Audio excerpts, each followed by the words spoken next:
Hello, আসসালামু আলাইকুম দর্শক, আপনার নাম বলে প্রশ্নটি করুন। জি দর্শক, আমরা শুনছি। আসসালামু রাহমাতুল্লাহি ওয়া বারাকাতুহু। আসসালামু আলাইকুম ওয়া রাহমাতুল্লাহ। জি বলুন, আমরা শুনছি। স্যার আমার ওই মানে ছেলেটা মানে 14 বছর প্রায়।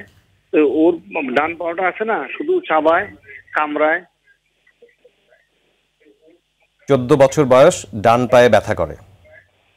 আপনাকে কিছু জিজ্ঞেস করবার আছে স্যার? কামড়ায় মনে করেন অনেকদিন পর পর আমাকে বলে আর কি। তো আমি তো মানে যে ছোট মানুষ তো হয়তো ঠিক হয়ে যাবে, ওই কথা বলি ভালোভাবে খাওয়া দাওয়া করো, শাকসবজি খাইও, ডিম দুধ যেহেতু আছে এগুলা খাইও। কতদিন আগে থেকে এই সমস্যাটিতে ভুগছে? এরকম হয়।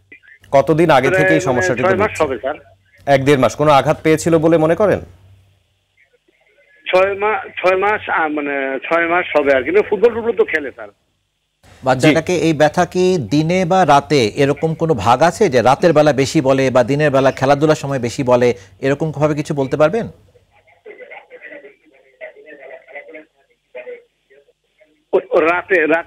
রাতে বেশি হয়। দর্শক, আপনাকে ধন্যবাদ। আমরা বিষয়টি নিয়ে কথা বলছি, আপনাকে বলুন।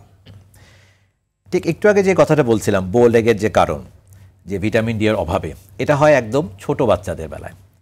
আর একটু বড় যে বাচ্চাগুলো 7-8 বছর বয়স হয়ে গেছে, তখন কিন্তু তাদের যদি ওই সময় যায় কোনো কারণে ভিটামিন ডি এর অভাব হয়, তখন এক্স্যাক্টলি এই সমস্যাটি হতে পারে। 14 বছর বয়সের কথা বলেছেন। 7-8 বছর বয়স থেকে 14 বছর যে কোনো সময় হতে পারে। যে বাচ্চাটা ব্যথার কথা কমপ্লেন করে, কখনোই খেলাধুলার সময় না, দিনের বেলা অবশ্যই না, রাতে ঘুমাতে গেলে তার এই ব্যথা চাবায়, বলে যে পা টিপে দাও। দিনের বেলা বা যখন খেলাধুলা বা অন্য বাচ্চাদের সাথে দৌড়দৌড়ি করে, তখন সে বেমালুম ভুলে যায়। আচ্ছা, ম্যানেজমেন্ট কি হতে পারে একটু সংক্ষেপে? আমরা একে বলবো আবারও একেও যথারীতি রোদে রাখার ব্যবস্থা করবেন।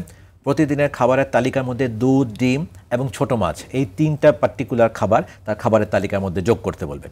এবং তাতেও যদি উপকার না হয়, তাহলে একজন নিকটস্থ পেডিয়াট্রিক অর্থোপেডিক স্পেশালিস্টের সাথে দেখা করলে উনি একটি এক্সরে এবং ভিটামিন ডি লেভেল চেক করে সেই অনুযায়ী সাপ্লিমেন্ট দেওয়ার ব্যবস্থা করবেন। ইনশাল্লাহ এতেই ঠিক হয়ে যাবে।